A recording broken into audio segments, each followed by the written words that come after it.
The reality is that if you're attracting difficult people into your life, mean people, what if I told you it's not your fault?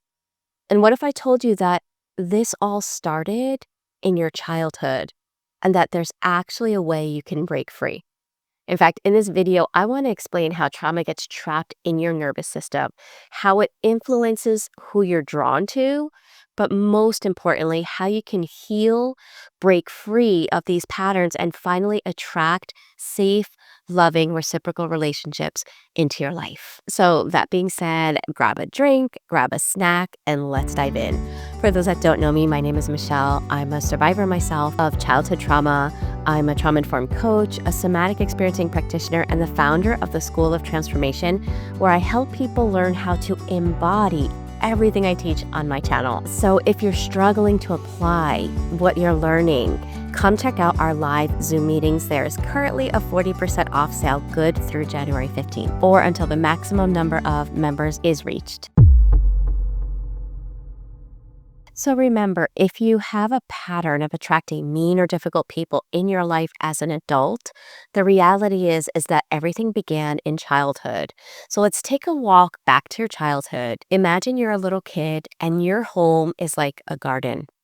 If that garden was filled with love and safety, your roots grew deep and you learned to trust that people are kind. But if you had a childhood like mine, your home wasn't like a garden, it was like a minefield where any wrong, accidental move could set off shame, blame, criticism, and emotional neglect or abuse. And so as we're growing in an environment like that, those childhood experiences in our home, they shape how we feel about ourselves, they shape how we feel about other people, and they shape how we show up in relationships, which often keep the patterns that we saw in childhood alive in our adult life. So what I mean by that is if in childhood you didn't feel safe, the relationships didn't feel safe, you weren't safe to be yourself, to be authentic, to be imperfect, right? To be a child. You weren't even safe to have needs. Then what happens is instead of developing personality traits and characteristics, we wind up getting stuck in our trauma responses, which are fight, flight, freeze, or fawn. And so as a result of growing up in that chaos and our nervous system being activated all the time, we grow up with an overactive trauma response. We are now stuck in our fight, flight, freeze, or fawn, and the alarm system in our body is scanning for danger 24/7. Now, here's the tricky part. To me, it would make sense that my nervous system, after living those lived experiences in childhood, would actually search for things that were familiar and be like, ooh, don't go there. But that's not how the nervous system works. This is the hard part to understand. It's actually the opposite. It's almost like our nervous system is scanning for the familiar. And our nervous system actually feels more comfortable in a painful familiar than a peaceful unfamiliar. It's almost like, imagine if you're a radio station. Okay, just bear with me for a second. Just imagine that. What has happened is that your trauma has turned you into a frequency of chaos and pain. And so without realizing it, we keep attracting people who broadcast on that same frequency. That's why narcissistic, mean, or difficult people often feel strangely magnetic. It's like they match what your nervous system learned to expect. Okay, so along with our nervous system being hijacked and now wired for survival, on top of that, our subconscious beliefs play a part in our attracting difficult, mean, or narcissistic people as well. Through our relationships when we're children, through those relationships, our belief system gets created. So for example, if I have a parent that gets angry every time I have a need, like to eat or drink, then I create the belief my needs are bad. I'm selfish if I think of myself. Or if I have to do things for my parent to make them happy, otherwise I'm ignored, rejected, abandoned, then I learn I have to earn love. I have to work really hard for it. It's conditional and it's dependent on me doing the right thing in order to receive it. If I'm just being me, as children do, right? They are just themselves. That's all they know how to do. And I'm being me and I'm being criticized. I learn there's something wrong with me. I'm flawed. If I'm taught that I'm responsible for my parents' feelings, then I internalize the belief if somebody else is angry, it's my fault and I have to do something about it. So, can you see how these beliefs in childhood can get so ingrained inside of us and those beliefs get kicked on in our relationships just because we become adults and maybe we leave home? Maybe we even either are no contact with difficult or abusive family members, or we're very boundaried with them. Regardless, until we update our subconscious beliefs, the same beliefs that were created in childhood are the ones that are running the show in our adult relationships as well. The crazy thing about those old subconscious beliefs is that we may not even be aware that they're even there and that they're running the show. It's almost like they're invisible scripts running in the background, like background music. And here's the hard part. Our brains are designed and wired to prove these beliefs true. And so, if deep down I believe I'm unworthy, then my brain is going to look for evidence in the outside world to confirm it. And so I might unconsciously attract people that treat me that way, people that criticize, control, and use me. It's the brain's way of saying, see, I told you, this is who you are. This is what you believe about yourself. And here's the evidence that backs it up. Now, I want to be honest with you and let you know that when I first learned this, it took me a while for my brain to register it. I was like, how could my belief, how could I be in some way, shape, or form also contributing to the fact that I keep on attracting these people? I thought for sure, like, I'm just doing my best to be the best kind of person I can be. How am I also contributing to this pattern? And it was a bit painful in the beginning to realize that I was contributing. However, remember in the beginning when I said that when some people say, I just attract difficult people, I said it was disempowering. And the reason is because it makes you feel like there's nothing you can do to change it. And so what I realized when I finally accepted responsibility for the present, not responsibility for the abuse from my childhood. No, that was not my fault, right? But when I accepted responsibility for the present and the direction I wanted to take in my relationships and with myself, that's when we break out of that disempowered thinking that, oh, I'm just a trauma magnet or an abuse magnet, right? We break out of it and we start taking control as being the creator of our lives. You see, in childhood, it's almost like our parents gave us a pair of glasses that distorts everything we see, from how we see others and how we even see ourselves, our own self-image. And so when we have these glasses on and we're living in these unconscious, subconscious beliefs, we only notice the people that match our wounds. And we actually overlook the kind and safe people who wouldn't hurt us.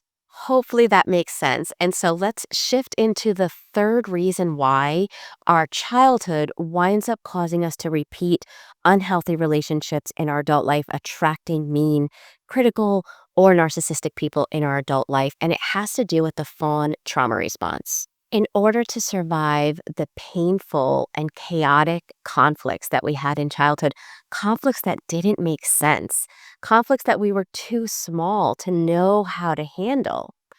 Well, in order to survive them, our survival brain develops a strategy of fawning. We go into and get stuck in the fawn trauma response, which is a hybrid response.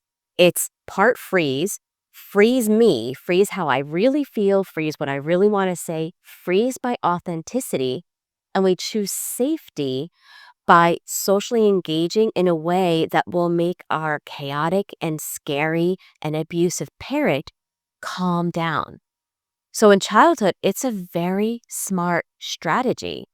Since we're too small to fight, We're too young to flee and run away. So it helps us navigate a chaotic environment. The problem is that we get stuck in that fawn trauma response even when we become adults. You see, difficult people, mean people, narcissistic people, they love fawners. They see your kindness, your fear of conflict, your willingness to seek peace as an opportunity to take advantage of you. Picture this. Imagine a moth drawn to a flame. You're the moth trying to find warmth and safety in relationships, but the flame burns you every time. It's not because you're weak. It's because you were taught to ignore the warning signs. Remember, in childhood, when there was a problem, you were taught that it was your job to fix it or it was your fault all the time. And so rather than seeing your parent as the problem, which in childhood it's just too overwhelming for your nervous system to think that the person that's responsible for keeping you alive is dangerous or bad, right? So our brain doesn't even go there. It puts all responsibility and blame on self and ignores the bad behavior of the parent and says, no, it must mean I'm bad. And so as a result, we ignore those behaviors in our relationships. And instead of realizing that person's unhealthy, I need to have a boundary, we almost step up to the plate and try harder because that's what we did in childhood. That's what we had to do in childhood. So those are 3 reasons why our childhood winds up setting us up to attract difficult, mean, and toxic people in our adult relationships. And I really want to stress again, I know I already said it, but repetition for emphasis, it's not your fault that these patterns exist. It was out of your control. You were just a child and you got a raw deal. However, as an adult, we can shift into taking responsibility for our patterns in our adult life, and we can break free of the patterns that were ingrained in us when we were kids. In childhood, your nervous system was rewired with negative neuroplasticity. As an adult, you can rewire it with positive neuroplasticity. Your subconscious beliefs were ingrained in you without your conscious consent. As an adult, you now get to weed through the beliefs in your mind and remove the ones that are no longer serving you and strengthen the ones that are really more in harmony with who you really are.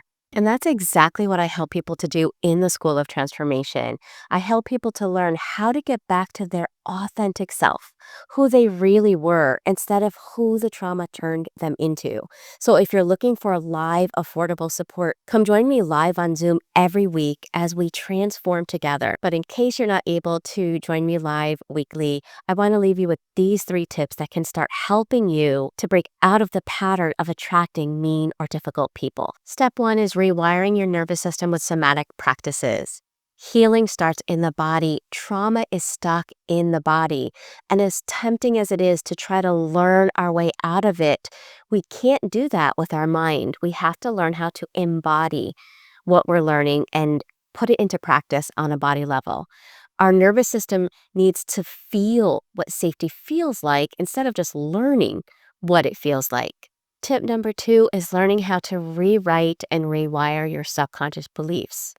Start becoming aware of the beliefs that are running your life. You might be absolutely shocked when you start realizing the beliefs that are running your life, and there's a good chance you're not even in agreement with them. If you're not sure how to find your beliefs, you can ask yourself things like, when somebody treats me this way, that means I am what? Find the I am statement that's running your life and then ask yourself, do I agree with this?